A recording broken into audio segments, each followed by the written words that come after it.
Turime čia M40 varikliuką ir padėlusį vėlienėlį.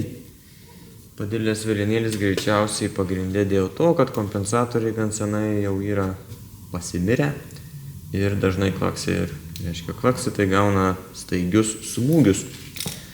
Žodžiu, tai keičiam aišku kompensatorius ir kadangi jau padėlė, tai reikia ir vėlienėlį, ir koromislus naujus taip pat dėti. Taip pat čia dar tokios šaibutės yra, kurios įsistato ant vožtuvo prieš atsiremiant koromislui.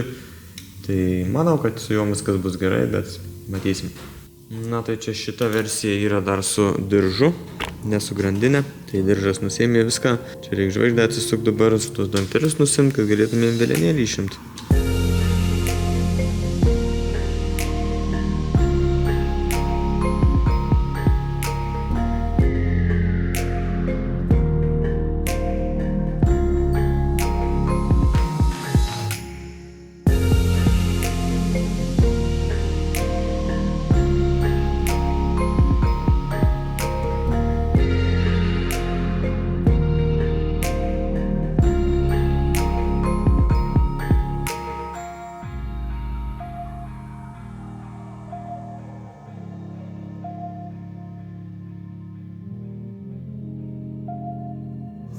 Tai vat visi koromisliukai atrodo taip, bet griuvelių susirinkimas.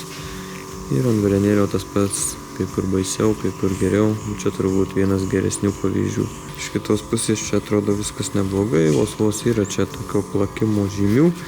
Ant tų šaibelių, kur sakiau, ant spirokų dedasi šiek tiek irgi minimaliai, bet ten nieko nereiškia, viskas ten gerai. Susidės nauji koromislai, nesiplaks ir gyvens ilgai ir laimingai. Aišku, dar prieš tai šitam varikliui pasimatau tepalo slėgį, nes vėlgi, jeigu nėra tepalo slėgio, tai faktas, kad čia visokie bairiai gali darytis. Bet su tepalo slėgiu viskas ok, tai žodžiu bus kompensatoriai čia ta priežastis visko. Lauksim žodžių dalių.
Turime čia tokį E30 su 2 litrai senuoju varikliu.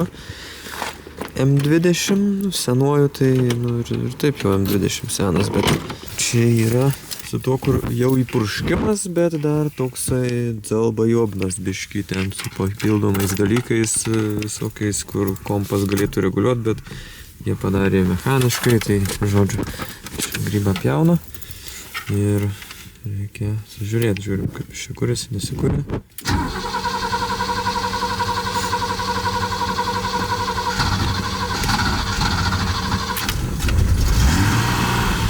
Na,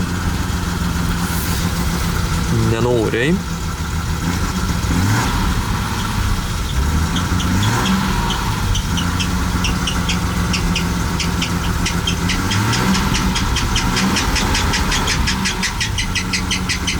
Kas čia dabar darosi, ko tas dirželis nerimsta čia?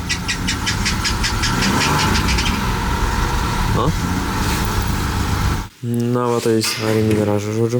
Čia biškį taip užmečiau akį, kad čia nėra ką čia spręsti ir galvot, kol mes nepatikrinom sandarumo įsiurbimo ir visų šitų šlangynų nepraėjom, nes čia, žodžiu, jau minėjo, kad yra laisvos jėgos vožtuvas pakeistas į neoriginalų, nes originalas, aišku, neina gauti arba kosmosą kainuoja.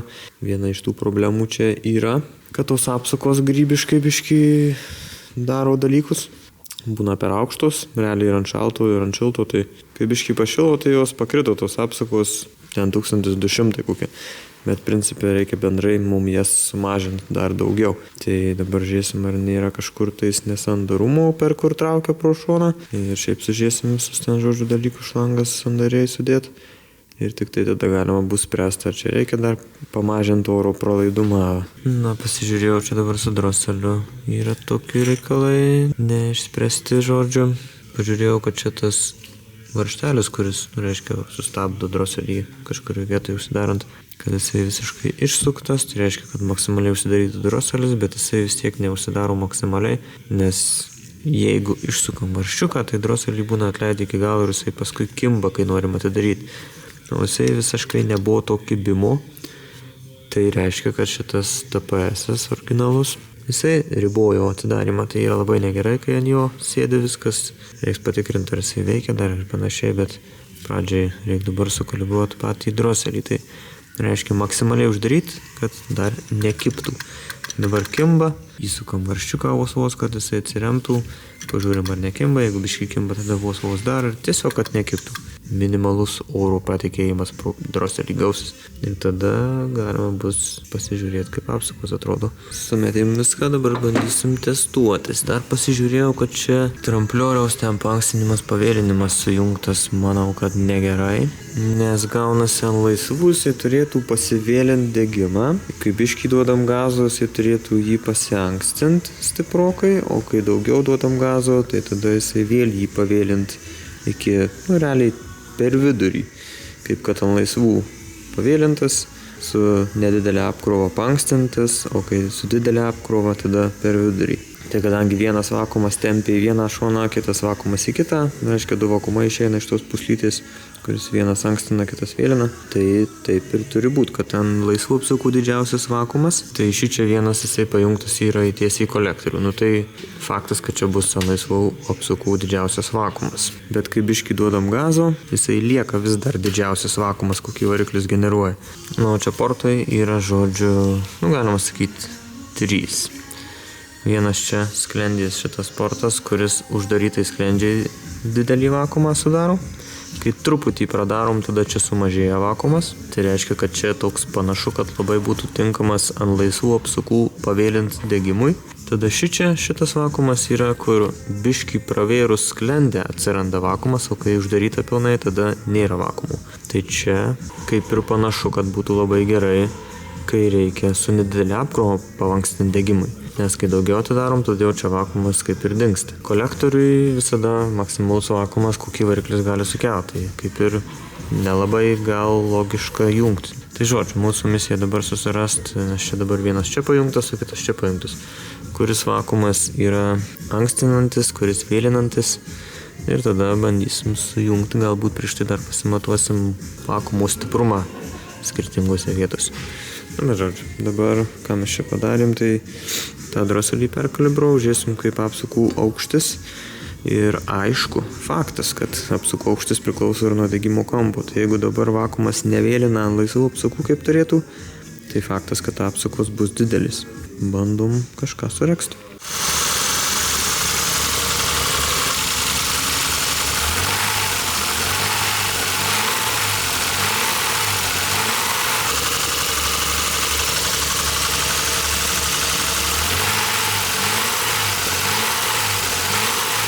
Ką pavyko išsiaiškinti, kad pila belekiek kuro per riebų, manau tikrai.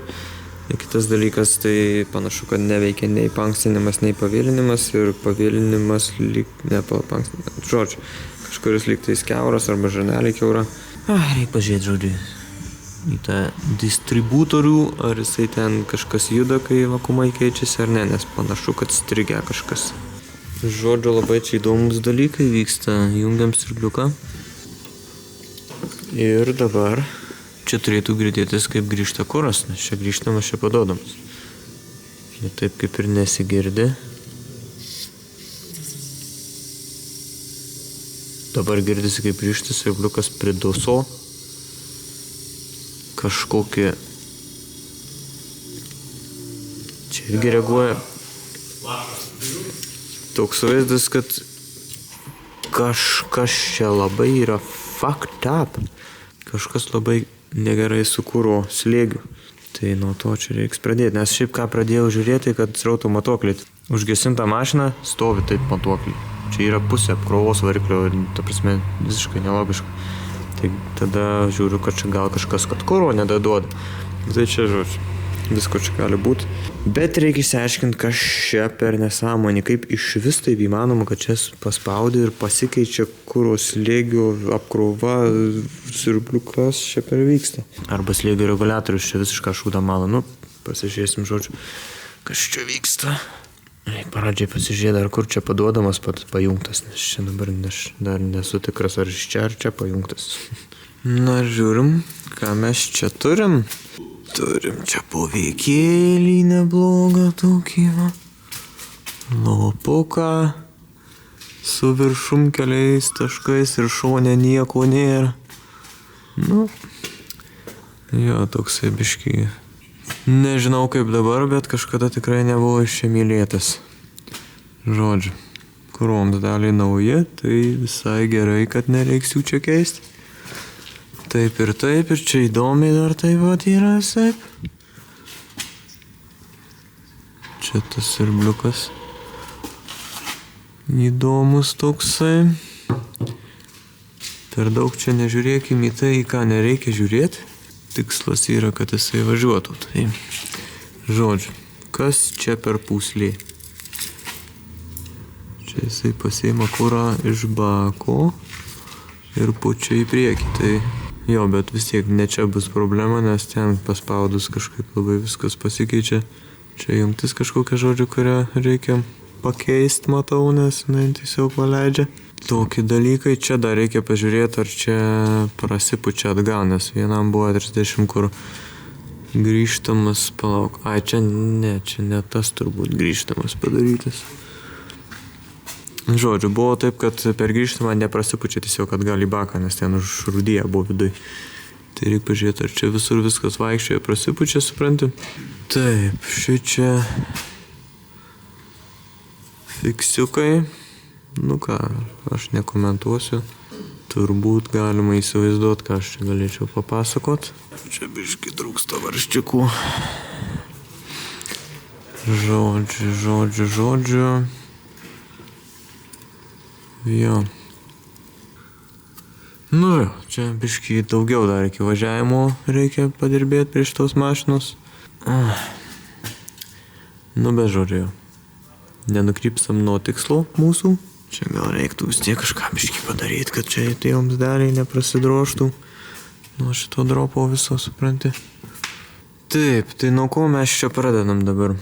Reiktų čia šitą nusimaut šlangelę, nusileisti į kibirą ir pasižiūrėti, ar čia spaudant su replėm nesikeičia srautas, žodžiu, ar čia viskas praeina, prasipučia, ar siurbliukas patraukia viską normaliai, viskas ten jam patinka. Kad galim būtų atmesti šitą pūslę, kuri aš net nežinau, kam jinai skirta čia yra, ir kurią biškį pakrapščius greičiausiai benzas pradėtų bėgti. Čia esmė, kad dar yra siurbliukas tas išorinis, galimai yra ir bake dar vienas siurbliukas, kuris, teoriškai irgi, aišku, gali būti susiję dalykai ir jisai irgi dėl kažko tai kaltas. Bet jo, pradžiai reiks aktyvuoti siurbliuką ir pabandyti čia paspaudyti.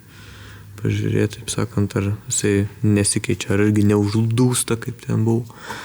Ir ar šiaip srautą normalų kuro paduoda.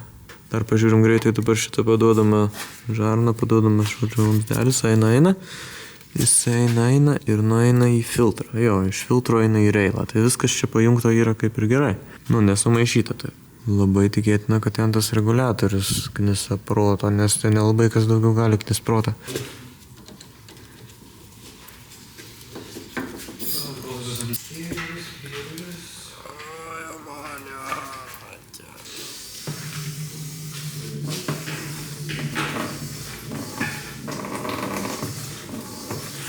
Gerai.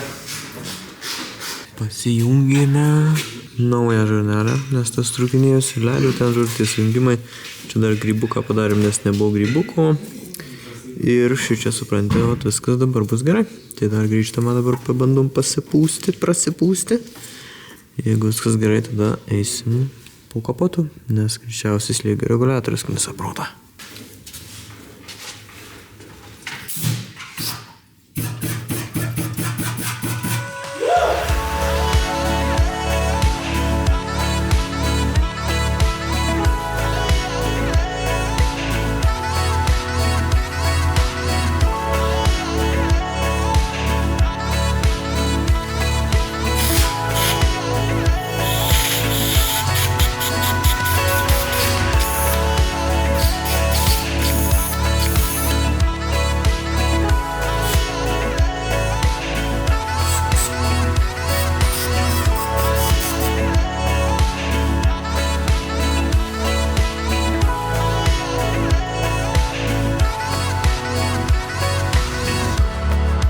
Tai pakeitėm reguliatorių, nes tas kiauras tiesiog ten lavonas. Ir pažiūrim, kaip čia dabar veikia su siurbliuko dalykai. Turėtų užpompuoti, pažemėti siurbliuko natą, bet reiškia girdėtis ir kaip kuras grįžta, viskas ten.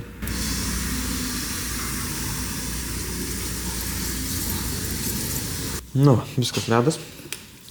Tai ką, dedam reilę atgal. Bandom pasikurti, bet čia bus dabar žymiai viskas geriau. Aišku, reiks sureguliuoti savo automatoklę, kitaip sakant, kuro mišinį. Ir turėsim jau mes kažką tai, kas bent jau priima gazą, nes pirmą ir nepriėmė gazą, dar neatsimenu, ar sakiau.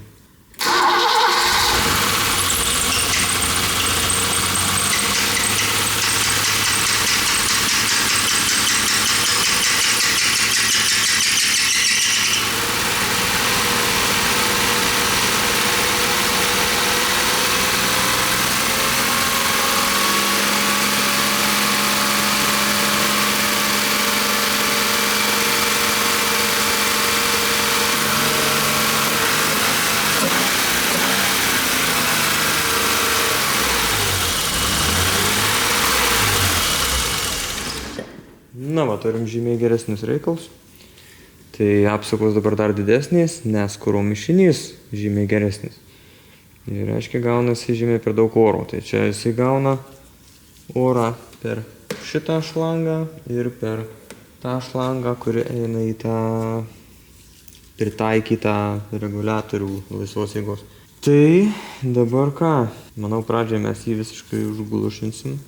Gal net iš tikrųjų bendroji sumoji reiks jį visiškai užglušinti, nes jisai tiesiog per daug praleidžia to oro. Gal ir galima sukalibruoti, bet, žodžiu, pradžiai bandysim visiškai jį atjungti, nes čia yra dabar jie du. Aišku, turbūt ir originaliai buvo du, bet tas parėjo, tada įdėjo čia kitą. Žodžiu, tai bandysim dabar jį tą kitą atjungti ir palikti tik tai vieną, kuris yra ant įsiurbimo kolektoriaus. Esmė, kad reikia pradėti nuo nulio, kadangi dabar jau kaip ir viskas veikia su kuru jau kaip ir gerai. Tas reguliatorius veikia, siurbliukas paduoda viską tvarkingas. Dalykas vyksta.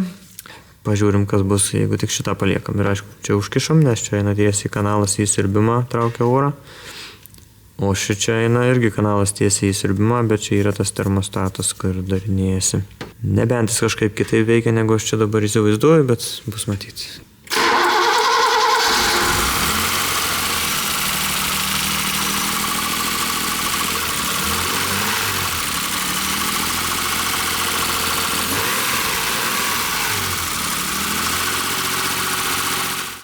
Gerai, aš biškai kaušas, čia ne termostatas, o yra tiesiog reguliavimas apsukų.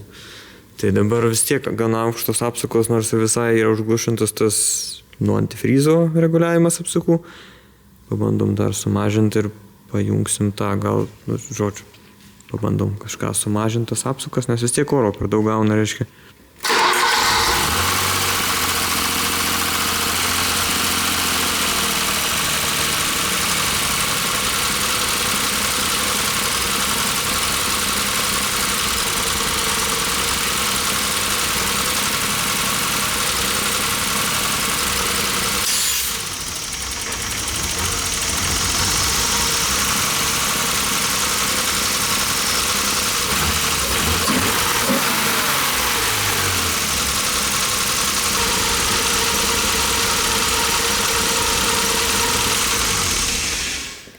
Nu, dirba dabar. Tai ką, kadangi čia viskas kaip ir dabar su tais dalykais, tai prieš kažką darant toliau reikia su tuo trampliorium įsiaiškinti, kas ten su tuo paankstinimu pavėlinimu. Dasikasam iki ten ir žiūrėsim, ką turim. Tai ką, čia biškį vakumėlio ta žarna buvo nesandari. Dabar žiūrim.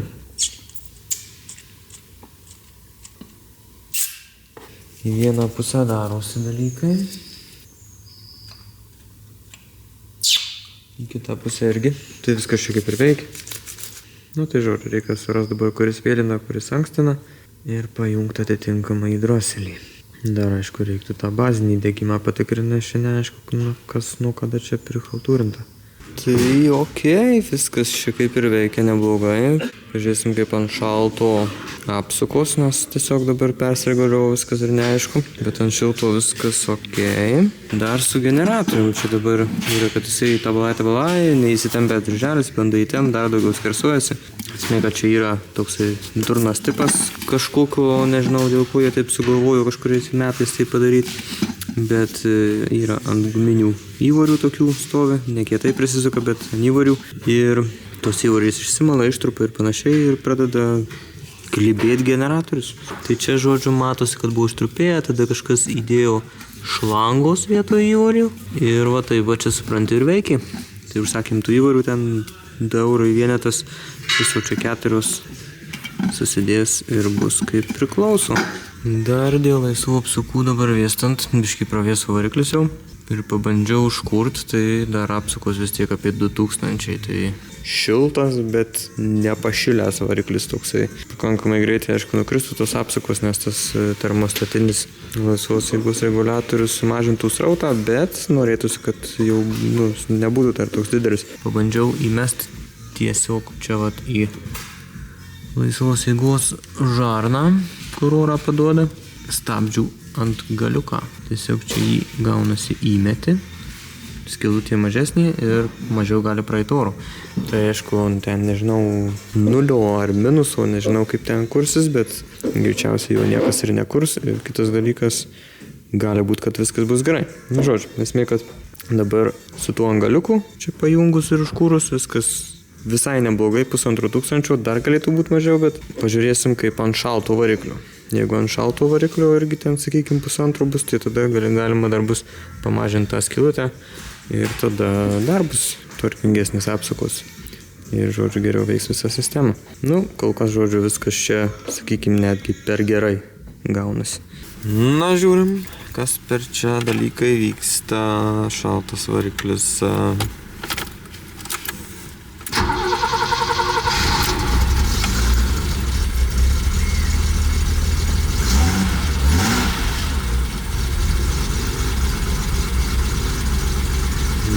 Panašu, kad dar norėtųsi ir daugiau beveik. Bet manau, kad čia optimaliausias variantas, koks įmanomas.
Platinum žvakę dar supranti vieną.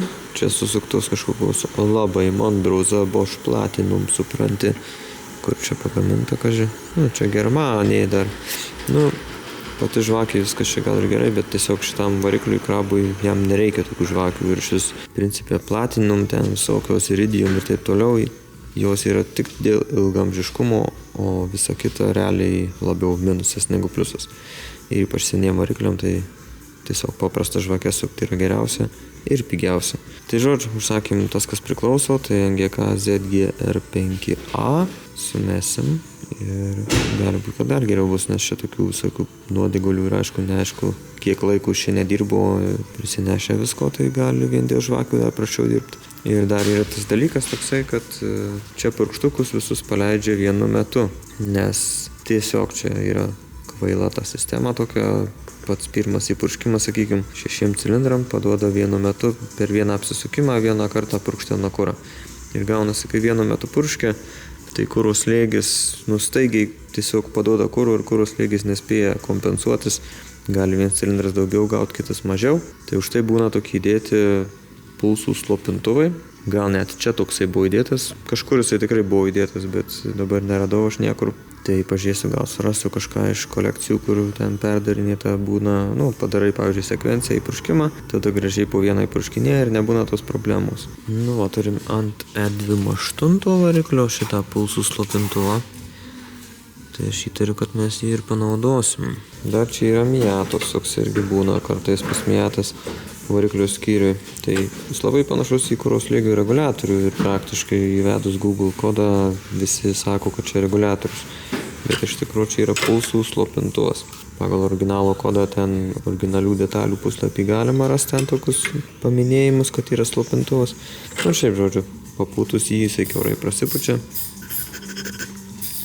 Lygiai tas pats ir su šitu. Ir jisai šiaip stovi pastatytas tokioje vietoje, kuris negali slėgio reguliuoti. Tai vienintelį dalyką logiškai gali tik tai slopinti pulsus, ar gal nežinau. Užtvai perreguliuoti. Buvo nemažai ten grybų. Pakeitėm žvaklaidžių, žvakės sudėjom, kokias priklauso. Bandom užkurti. Dar to nedėjau dalyko, tiesiog noriu pažiūrėti skirtumą, kaip be jo ir su juo.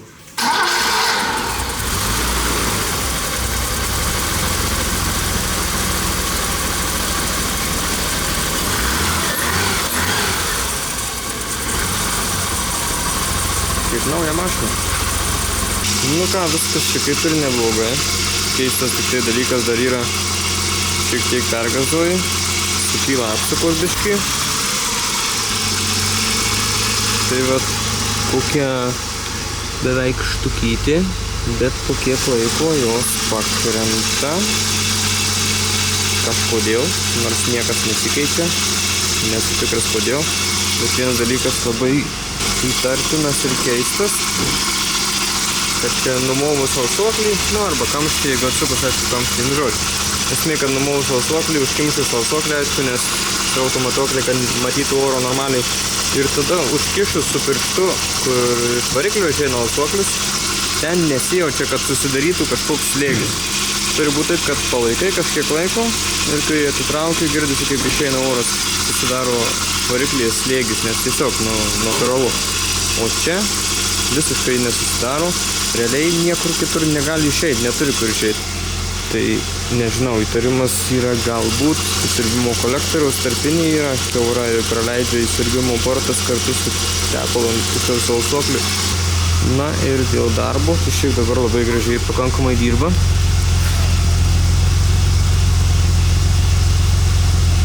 Tokių labai mikro yra misvairiukų, labai čia nedaug, gražiai. Pirmai biškį buvo daugiau. Po žvakių pakeitimo, vožtų sureguliavimo siurbliuką dar pakeičiau, bet ten viskas su juo buvo gerai, tiesiog pakeičiau profilaktiškai, nes prašė. Jisai, dirba visai kitas variklis. Ir tyliai, ir gražiai, jeigu ten kažkokių nesidaro dalykų, kur tada darėsi, tos apsukos ten belikai. Nes šiaip, kai dirba variklis ir laikai iš langą, tai jaučiasi, kaip tie pulsai vyksta, žodžiu. Hidros smūgiai mini. Spėju, kad ir siurbliukui nelabai patinka tie dalykai. Tai žodžiu, įmetam dabar čia į tą tarpą. Aišku, mes dar ir kuro filtrą keitėm, tai dar vienas dalykas, dėl tiesiog naujo filtro ar kažkur užsilikusio oro, pilnai nenusiorinus ten kuro sistemą per laiką, sakykime, kažkoks burbulas likęs, tai burbulas irgi veikia kaip slopintuvas, kad laikinai, sakykime, dabar kažkur tas burbulas veikia slopinimo funkciją atlieka, o po kiek laiko jisai, kai išsivaikščios, nebus taip gerai. Niuansai, žodžiu. Turim slėgio matuoklį, pamatuosim, kaip šokinės slėgis be nieko, ir tada su vienu, su kitu, su abiem.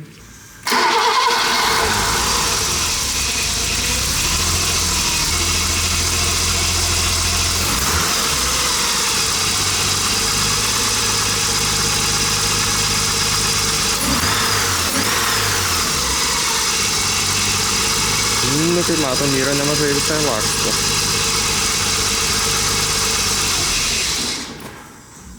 Slėgį laiko normaliai. Na ką, BMW-nis demperis vietoje. Žiūrim, kokios vibracijos.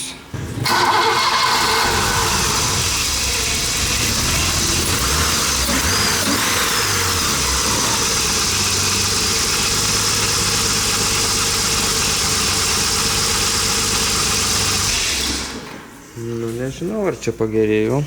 Vis tiek vibruoja to rodiklį, aišku. Na ir ką, džepeniziumas.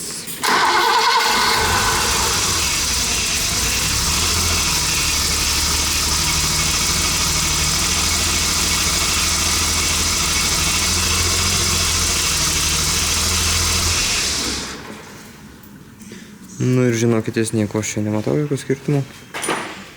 Aišku, galim kažko tai mes nematyt plika akim pagal šitą, galim visai nespėti ant rodiklį suvaikščiot pagal teisybę. Kažkaip tikėjausi skirtumėlių akivaizdesnių kažkokio. Taip, kad reziume neaišku. Faktas, kad tas slopintuvas slopina. Neaišku, kiek slopina, neaišku, kiek reikia, kad slopintų. Galbūt iš čia nugesina tą baisiausią šokinėjimą, kurio net nespėjo rodiklį parodyti. Gal reikia įdėti visgi, gal ne šiaip sau čia idėja. Nu, teoriškai turi padėti, tai įdėkim.